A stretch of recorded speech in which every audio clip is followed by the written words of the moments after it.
दुनिया के हर देश की एक भौगोलिक संरचना और एक या एक से ज़्यादा अपनी भाषाएं होती है। तो भौगोलिक संरचना और भाषा के आधार पर उस देश का एक विशेष नाम भी होता है और कई बार एक देश को अनेकों नाम से भी पहचाना जाता है। इसका एक उदाहरण है हमारा भारत देश। भारत को भारत, हिंदुस्तान या इंडिया के नाम से जाना जाता है, जो आप सबको पता है। लेकिन कई बार बहुत से देशों के नाम को लेकर कई लोग कंफ्यूज हो जाते हैं। जैसे इस मैप को देखें, कुछ लोगों को एक ही देश लगता है तो कुछ लोगों को अलग अलग, जैसे ग्रेट ब्रिटेन, इंग्लैंड या यूनाइटेड किंगडम। फिर भी बहुत से लोग इन सभी को एक ही देश मान लेते हैं। लोगों को लगता है कि यह एक ही देश का नाम है, और अगर आपको भी लगता है ऐसा तो ये आपकी बहुत बड़ी भूल है, क्योंकि इनमें से कुछ देश के नाम है तो कुछ भौगोलिक संरचना के आधार पर बने हुए देश के समूह हैं। तो आज के इस वीडियो में हम इसी के बारे में विस्तार से जानेंगे कि ब्रिटेन, ग्रेट ब्रिटेन, इंग्लैंड और यूनाइटेड किंगडम में क्या फ़र्क है, और क्या ये सभी एक ही देश है या अलग अलग, और इनमें कौन कौन से देश आते हैं और कौन से देशों के समूह हैं।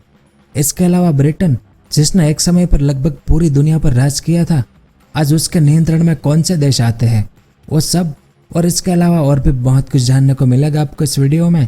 तो वीडियो के अंत तक हमारे साथ बने रहिए। तो सबसे पहले बात करते हैं यूनाइटेड किंगडम की। इस मैप को देखें, इसमें ब्लू कलर में जितना एरिया है वो पूरा यूनाइटेड किंगडम का मैप है।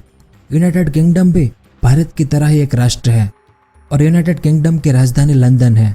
वहीं यूनाइटेड किंगडम का आधिकारिक नाम United kingdom of great Britain and northern Ireland है, क्योंकि यूनाइटेड किंगडम जैसा इसका नाम है वैसे ही अलग अलग राष्ट्रों से मिलकर बना हुआ एक देश है।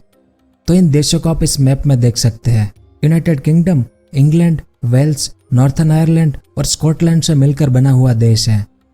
अब यूनाइटेड किंगडम के निर्माण में भी कई साल लगे थे, क्योंकि पहले ये इंग्लैंड, ये वेल्स, ये नॉर्थन आयरलैंड और ये स्कॉटलैंड सभी अलग अलग राष्ट्र थे।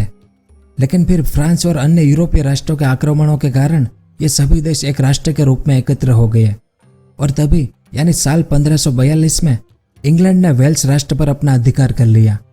इसके बाद एक नया देश द किंगडम ऑफ इंग्लैंड बना, जिसके बाद साल 1707 में स्कॉटलैंड भी द किंगडम ऑफ इंग्लैंड का हिस्सा बन गया, जिसके बाद द किंगडम ऑफ इंग्लैंड को एक नया नाम मिला, जिसे the kingdom of great Britain कहा गया था।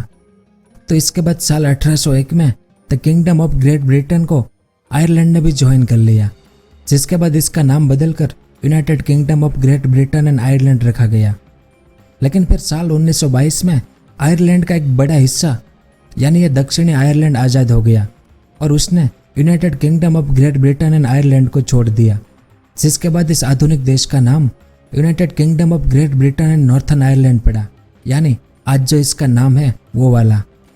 वहीं अगर यूनाइटेड किंगडम के 4 हिस्से यानी इंग्लैंड, वेल्स, स्कॉटलैंड और नॉर्थन आयरलैंड की बात करें तो इन सभी देशों के अलग अलग झंडे और अलग अलग राजधानियां हैं, लेकिन इन सभी देशों की नागरिकता यूनाइटेड किंगडम की ही है। आसान भाषा में आप समझ सकते हैं कि भारत में जिस प्रकार अलग अलग राज्य है, उसी प्रकार यूनाइटेड किंगडम में अलग अलग देश है, लेकिन इन सभी की अलग राजधानियां, अलग भाषा और अलग अलग झंडे हैं। जिसमें इंग्लैंड की राजधानी लंदन है, यहाँ के लोग खुद को इंग्लिश कहते हैं और ये इस देश का झंडा है। वहीं वेल्स की राजधानी कार्डिफ है और यहाँ के लोगों को वेलिश कहा जाता है और ये वेल्स का झंडा है। स्कॉटलैंड की राजधानी एडिनबर्ग है और यहाँ के लोग खुद को स्कॉटिश बुलाते हैं, यह स्कॉटलैंड का झंडा है। इसी प्रकार नॉर्थन आयरलैंड की राजधानी बेलफास्ट है, यहाँ के लोगों को नॉर्दर्न आयरिश कहा जाता है, जबकि इस देश का झंडा है। यानी ये सभी देश मिलकर एक राष्ट्र यानी यूनाइटेड किंगडम का निर्माण करते हैं। और इन 4 देशों के अलावा यूनाइटेड किंगडम के अंतर्गत बहुत से द्वीप भी आते हैं, जो यूनाइटेड किंगडम के क्षेत्र से बहुत दूर है, क्योंकि कुछ सदियों पहले इन सभी द्वीपों और कई राष्ट्रों पर ग्रेट ब्रिटेन का ही अधिकार था, जिस कारण यूनाइटेड किंगडम ने अब तक इन द्वीपों को आज़ाद नहीं किया है। और इन सभी के बारे में हम वीडियो के अंत में बात करेंगे। फिर यूनाइटेड किंगडम के बाद अब ग्रेट ब्रिटेन की बात कर लेते हैं। ग्रेट ब्रिटेन का नाम सुनते ही हर भारतीय के मन में अंग्रेजों के द्वारा 200 सालों की गुलामी याद आती है, लेकिन ग्रेट ब्रिटेन कोई देश न होकर ग्रेट ब्रिटेन एक भौगोलिक नाम है। यानी ग्रेट ब्रिटेन उत्तर पश्चिम फ्रांस और पूर्वी आयरलैंड में एक द्वीप है, जिसे आप मैप पर देख सकते हैं। यूनाइटेड किंगडम का एक बड़ा हिस्सा ग्रेट ब्रिटेन द्वीप का ही है और ग्रेट ब्रिटेन में स्वायत्त देश इंग्लैंड, वेल्स और स्कॉटलैंड आते हैं। ग्रेट ब्रिटेन मात्र इनका एक भौगोलिक नाम है, ये कोई राजनीतिक देश का समूह नहीं है। इन तीनों देशों यानी इंग्लैंड, वेल्स और स्कॉटलैंड को एक साथ परिभाषित करने के लिए ग्रेट ब्रिटेन शब्द का प्रयोग किया जाता है। वहीं अगर ग्रेट ब्रिटेन के बारे में बात करें तो ग्रेट ब्रिटेन दुनिया का 9वां सबसे बड़ा द्वीप है। ग्रेट ब्रिटेन में 6000 से ज़्यादा ब्रिटिश टापू है और इसका क्षेत्रफल 2,09,331 वर्ग किलोमीटर है। इस द्वीप यानी ग्रेट ब्रिटेन के दक्षिण पूर्वी हिस्से में इंग्लैंड स्थित है, जबकि वेल्स दक्षिण पश्चिम में स्थित है और स्कॉटलैंड ग्रेट ब्रिटेन द्वीप के उत्तर में स्थित है। अब ग्रेट ब्रिटेन के बाद ब्रिटेन के बारे में बात कर लेते हैं। इस मैप को देखें, इस पूरे ब्रिटिश द्वीप में ये पिंक कलर वाला वेल्स और ये येलो कलर वाला इंग्लैंड को ब्रिटेन कहा जाता है, जो कि यूनाइटेड किंगडम का ही हिस्सा है। और वेल्स और इंग्लैंड के प्रशासनिक अधिकार अलग अलग होने के कारण इन दोनों देशों के खेल की टीमें भी अलग अलग खेलती है। इस कारण एक देश के खिलाड़ी दूसरे देश में नहीं खेलते हैं और वेल्स और इंग्लैंड के फुटबॉल टीमों के मैच को भी आपने कई बार देखा होगा। इस कारण आज वर्तमान समय में ब्रिटेन शब्द का इस्तेमाल बहुत ही कम किया जाता है, शायद इसीलिए क्योंकि ब्रिटेन शब्द को आज दुनिया के कई देश नफरत करते हैं। ज़्यादातर देशों ने इनकी गुलामी जो की थी। खैर, ब्रिटेन के बाद बात करते हैं इंग्लैंड की। इस मैप में रेड कलर में जो है वो है इंग्लैंड, जो एक स्वायत्त देश है, यानी इंग्लैंड भी यूनाइटेड किंगडम का एक हिस्सा है। यूनाइटेड किंगडम के जरिए इंग्लैंड और आयरलैंड जैसे देशों को कुछ प्रशासनिक छूट उपलब्ध है। इस कारण हम क्रिकेट जैसे गेम में भी एक ही राष्ट्र का हिस्सा होते हुए भी इंग्लैंड और आयरलैंड के अलग अलग देशों की टीमों को देखते हैं। और अगर ऐतिहासिक तौर पर देखा जाए तो इंग्लैंड को यूनाइटेड किंगडम के घर के रूप में भी देखा जाता है, क्योंकि इंग्लैंड के जरिए ही यूनाइटेड किंगडम का निर्माण हुआ था और लंदन इंग्लैंड की राजधानी होने के साथ ही यूनाइटेड किंगडम की भी राजधानी बनी है। अब इंग्लैंड के बाद नॉर्थर्न आयरलैंड की बात कर लेते हैं। इस मैप में रेड कलर वाला है नॉर्थर्न आयरलैंड, जो यूनाइटेड किंगडम का हिस्सा है, ना कि ग्रेट ब्रिटेन का। और नॉर्थर्न आयरलैंड आयरलैंड द्वीप के उत्तर का हिस्सा है, इस कारण तो इसे नॉर्थर्न आयरलैंड नाम से भी जाना जाता है। तो साल 1922 में आयरलैंड यूनाइटेड किंगडम का हिस्सा बना था, लेकिन बाद में यह आयरलैंड देश 2 टुकड़ों में टूट गया।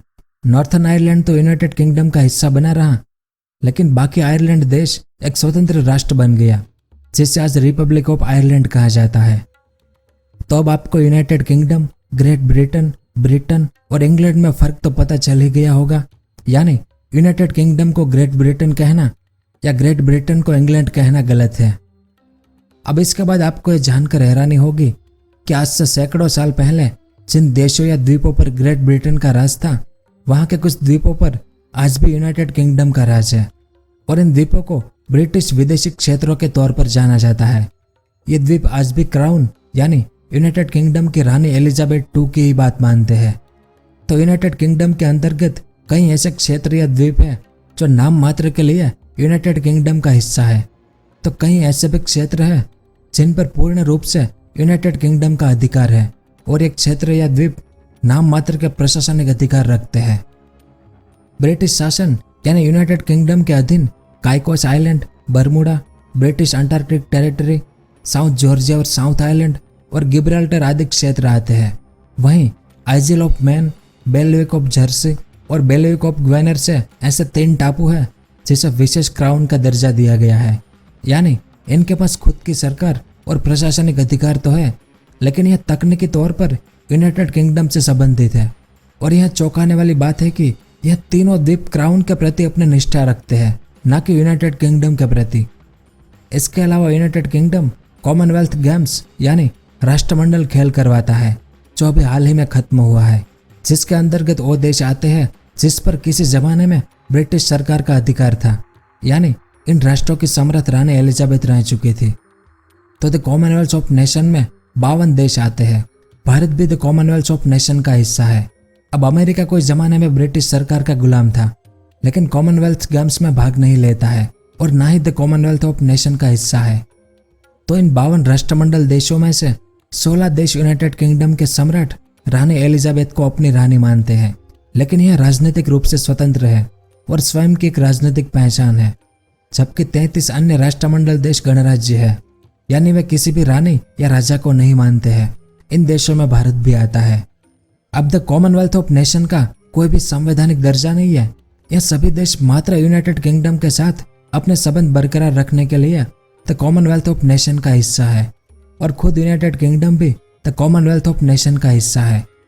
इसके अलावा एंटीगिडा और Barbuda, Australia, the Bahamas, Barbados, Belize, Canada, Grenada, Jamaica, New Zealand, Papua New Guinea, Saint Kitts and Nevis, Saint Lucia, Saint Vincent and the Grenadines, Solomon Island और तुवालू जैसे कई देश और island the Commonwealth of Nation के दायरे में आते हैं। तो यह सब कुछ था इस वीडियो में। और क्या हमारे भारत को द कॉमनवेल्थ ऑफ नेशन का हिस्सा होना चाहिए या फिर अमेरिका की तरह भारत को भी द कॉमनवेल्थ ऑफ नेशन को छोड़ देना चाहिए? इस पर आपकी क्या राय है? नीचे कमेंट करके ज़रूर बताएं। उम्मीद है आपको कुछ जानने को मिला होगा। अगर वीडियो पसंद आया हो तो इसे लाइक ज़रूर करें। पूरा वीडियो देखने के लिए आपका बहुत बहुत धन्यवाद। अगर आपको इस तरह के इन्फॉर्मेटिव वीडियो देखना पसंद है तो हमारे इस चैनल को सब्सक्राइब करें और हमारी नई वीडियो सबसे पहले देखने के लिए इस बेल आइकन को भी ज़रूर दबाएं।